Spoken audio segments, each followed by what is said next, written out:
mga OFWs, mga tinaguriang modern day heroes sa ating bansa.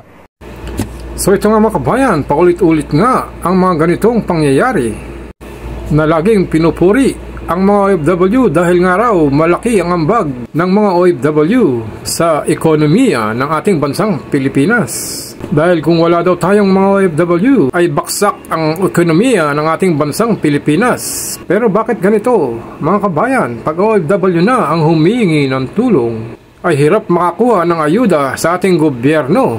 Hindi naman sana tayo aasa bilang mga OFW. Pero may batas patungkol dito at inanunsyo ito mismo ng OWA. Pero kapag pumunta ang mga OFW, sinasabi naman na bawal makaklaim ng benefits ang isang OFW or ang magulang ay isang OFW. Kung wala yung mga OFW, bagsak na ang Pilipinas. Lubog na ang Pilipinas. Praise the OFW for the sipag, pagsusumikap at pagsasakripisyo para sa kanilang mga kapamilya. Ng ating mga OFWs, mga tinaguriang modern day heroes sa ating bansa. Last year, their total remittances amounted to 2.2 trillion pesos, which is equivalent to 8.3% of our total gross domestic product or GDP. Dahil sa kanilang mga sakripisyo, pawis, pagod at luha na natiling matatag ang ating ekonomiya.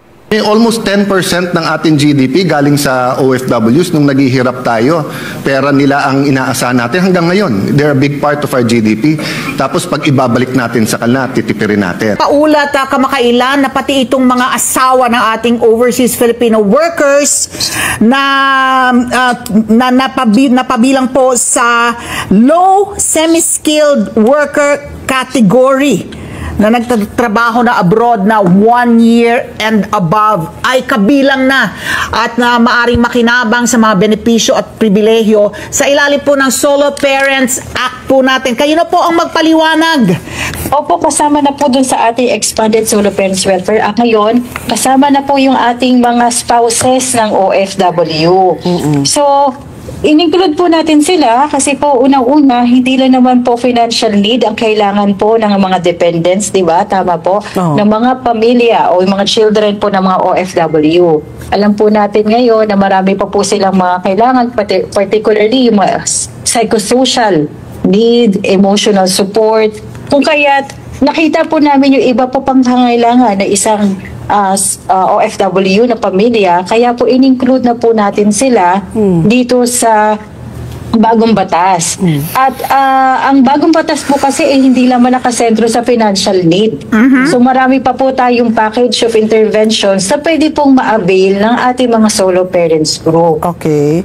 At like, ano pa yung mga benefits po? Kasi narinig po ko pa kayo kahapon, sabi niyo po, ang mga solo parents kasi nakakatanggap po ng 1,000 kada buwan, no? Pero ito nga yung talagang ano pa rin, sila nasa laylayan, no? Hindi naman kasi automatic na just because you're a solo parent, makakakuha ka ng 1,000 pesos every month. So, meron rin po silang, meron kayong meron kayong pamantayan kung sino makakakuha po nito.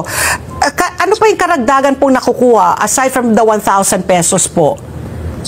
Yes, meron po tayong comprehensive package of social protection services na pwede po nilang ma-avail sa ating mga different agencies na nagbibigay nito. Patungkol po ito, pwede po silang may mga, sabi ko nga po kanina, may psychosocial support na pwedeng ibigay, especially yung mga pamilya po natin na naabuso, yung mga abused women, abused solo parents. So may psychosocial intervention po tayo na pwedeng ibigay.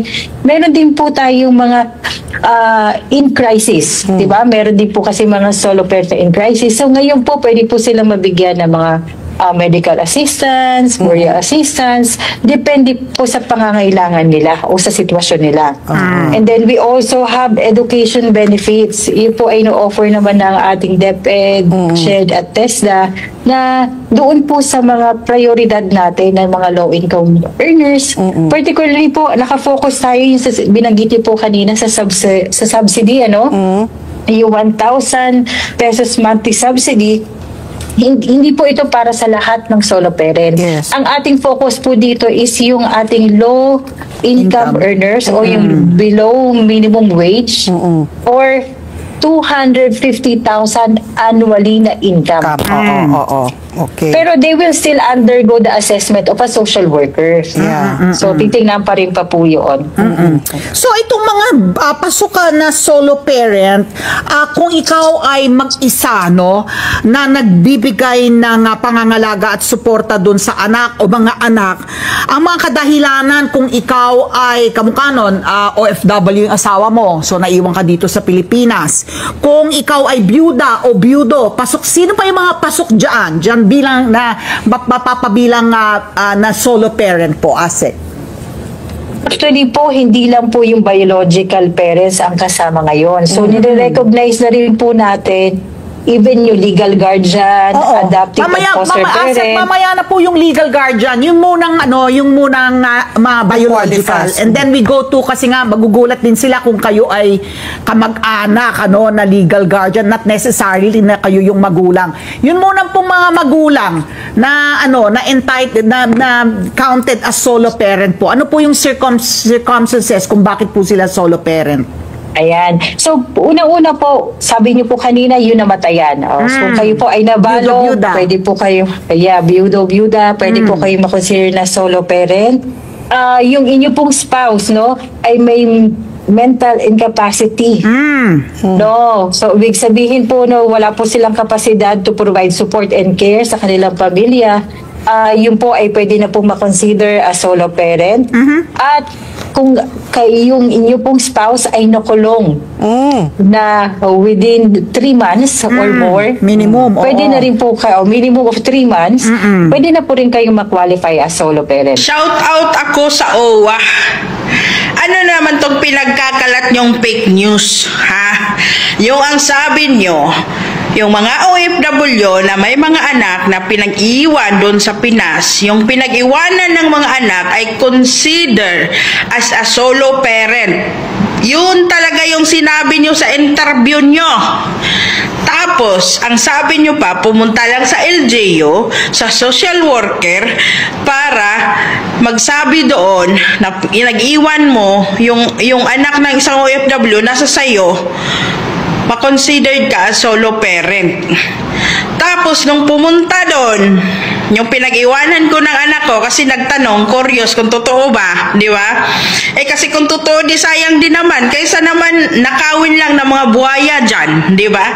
Kaya pumunta doon yung pinag-iwanan ko ng anak ko, nagtanong, alam niyo kung anong sagot, ha? Ang sabi lang naman, hindi considered as solo parent yung pinag-iniwan ng anak na OFW kasi nga bawal nga daw doon yung OFW yung magulang. Ano ba naman?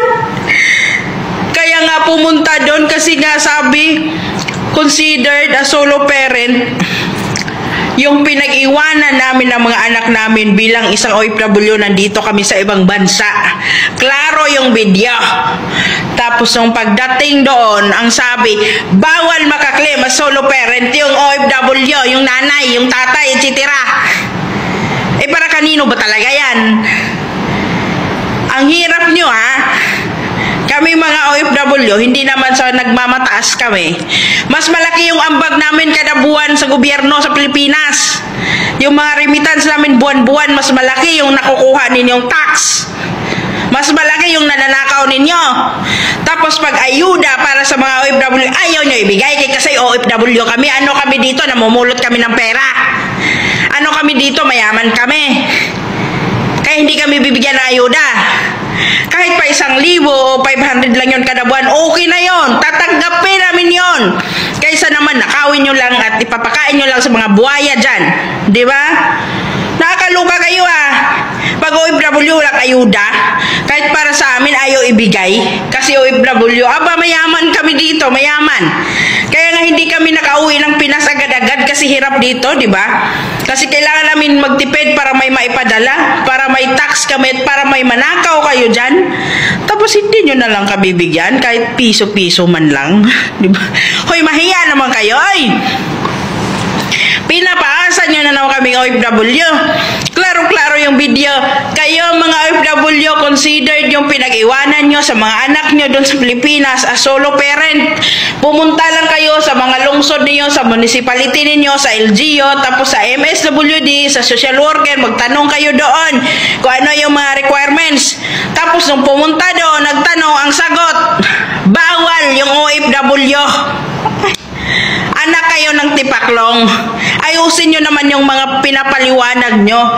Gumagawa kayo ng fake news para sa amin. Umaasa kami na kahit papano may piso. Diba?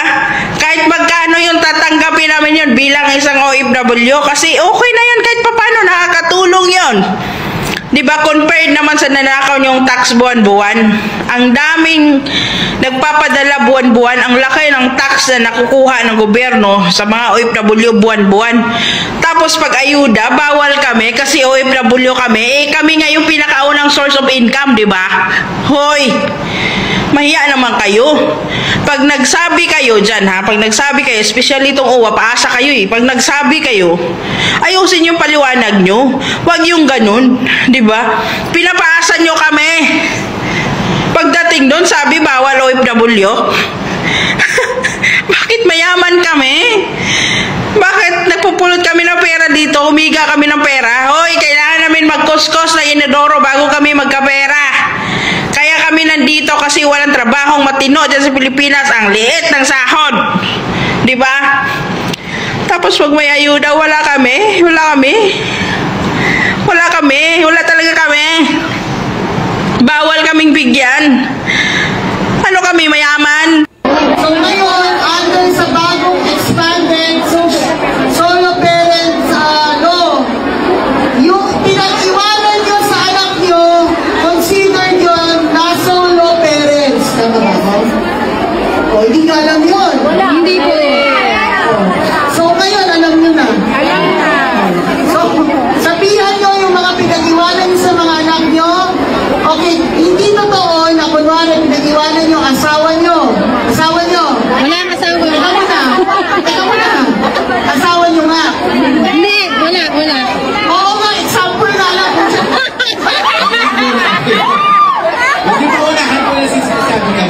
O sige, wala na kayong asawa. Yes. Walang asawa. Wala. Iwan nyo yan sa kapatid nyo or ano. Considered silang solo parents. Naintindihan nyo na. Opo. O taas ang kamay ang mga nakaintindi. O kayo lang dito. May matatanggap buwan-buwan ang pinag-iwanan ninyo ng anak ninyo basta mag-rehistro sila sa LGU, hanapin ang social worker doon. Okay? Opo. Text nyo na yan ngayon. Naka-record na po. Yes, text yung jowa nyo. Naka-record na. Balik kami sa picture, thank you. So ngayon, under sa bagong expanded solo parents law, yung pinag-iwanan nyo sa anak nyo, considered yun na solo parents. Tama ba? O, hindi ka alam yun. Hindi po eh. So ngayon, alam nyo na. Alam na. So, sabihan nyo yung mga pinag-iwanan nyo sa mga anak nyo. Okay, hindi totoo na kunwari pinag-iwanan yung asawa nyo. Asawa nyo. Wala ang asawa. Teka muna. Asawa nyo nga. Hindi, wala. Oo nga, example na lang.